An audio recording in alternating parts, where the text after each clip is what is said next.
Our topic for this video is solution of the equation. Solution of the equation. Equations in one variable are open sentence. The solutions or roots of the equation are the values of the variable that makes the statement true. So, sino ba yung sinasabi kong solution of the equation? So, ipapakita ko this time sa aking example. Determine if the given values of x are solutions of the equation. So, our equation is 2x plus 3 is equal to 9.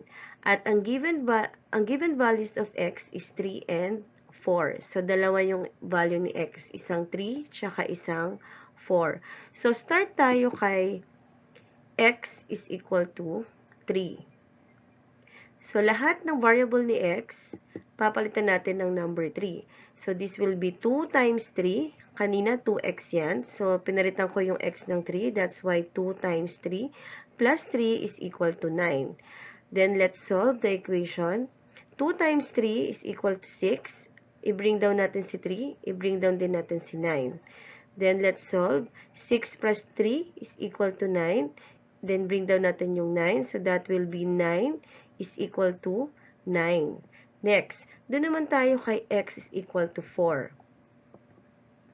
So, the given equation is 2x plus 3 is equal to 9, where x is equal to 4. This time, ang ipapalit ko naman kay x ay si 4. So, we have 2 times 4 plus 3 is equal to 9. Yung x natin, ginawa ko ng 4. Then, using the MDAS, i-multiply natin si 2 and 4. 2 times 4 is 8. Bring down natin si 3.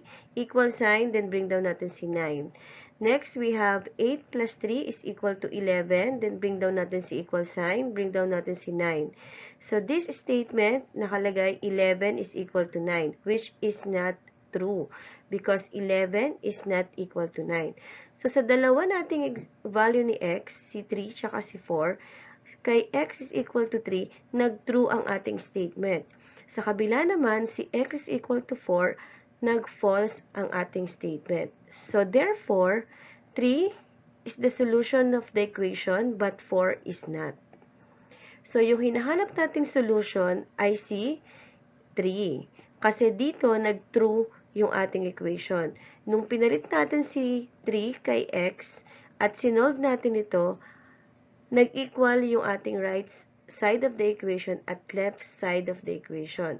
So, the solution of the equation is number 3. Another example, we have x to the second power minus 1 is equal to 3, where x is equal to 1, x is equal to 2, and x is equal to 3. So, sino sa kanilang tatlo ang solution ng ating equation? So, pwedeng isa, pwedeng dalawa, pwedeng lahat sila. So, let's see. Let's start with x is equal to 1. So, copy natin yung equation natin. X squared minus 1 is equal to 3. So, palitan natin si x ng 1. So, that will be 1 squared minus 1 is equal to 3. So, isolve natin si 1 squared. That is 1 times 1. So, 1 times 1 is 1. Bring down negative 1. Bring down the equal sign. Bring down 3. Next, 1 minus 1 is equal to 0. Then, equals to 3. So, is 0 is equal to 3? Of course not. So, our statement is false. Next, what if our x is equal to 2? So, let's copy the equation. X squared minus 1 is equal to 3. Palitan natin si x ng value ni 2. So, we have 2 squared minus 1 is equal to 3. Then, what is 2 squared? Of course, 2 times 2 is equal to 4. Minus 1 is equal to 3. Then, 4 minus 1, 3, equals 3. So, equal na yung ating left side at right side of the equation. So, that is true. Next, what if the value of x is equal to 3? So, the equation is x squared minus 1 is equal to 3. Palitan natin si x ng 3. So, that will be 3 squared minus 1 is equal to 3. So, 3 squared is equal to 3 times 3. So, that is equal to 9. Then minus 1 is equal to 3. Then 9 minus 1 is equal to 8. Then 8 is equal to 3, which is not. So 8 is not equal to 3. So this statement is false. So therefore, 2 is the solution of the equation, but 1 and 3 are not.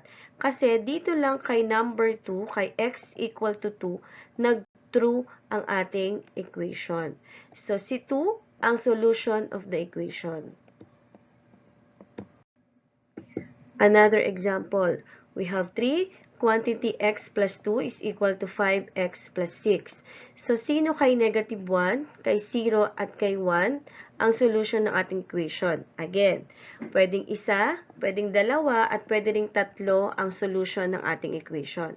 So, let's start with x is equal to negative 1. So, copy natin yung equation. 3, quantity x plus 2 is equal to 5x plus 6. So, lahat ng variable na x, papalitan ko ng negative 1. So, that will be x, quantity negative 1 plus 2 is equal to 5 times 1 plus 6. Now, isolve natin yung nasa loob ni parenthesis, which is negative 1 plus 2, that is equal to 1. Then, binring down ko lang si 3. Is equal to 5 times negative 1 is equal to negative 5. Tapos, binring down ko si plus 5. Next, let us multiply 3 times 1 is equal to 3. Then, simplify natin si negative 5 plus 6 is equal to 1. So, we have 3 is equal to 1, which is not equal. So, this statement is false. Next, what if the value of x is equal to 0? So, kopyahin natin yung ating equation. 3, quantity x plus 2 is equal to 5x plus 6. So, palitan natin si x ng value niya na 0. So, that will be 3. Quantity 0 plus 2 is equal to 5 times 0 plus 6. So, solve natin yung 0 plus 2. So, 0 plus 2 is equal to 2. Then, binring down ko lang yung 3. Then, equals to 5 times 0 is 0. Bring down lang positive 6. Next, 3 times 2 is equal to 6, is equal to 0 plus 6 is equal to 6. So, 6 is equal to 6. Of course, they are equal. Then, this statement is true. Next, what if our x is equal to 1?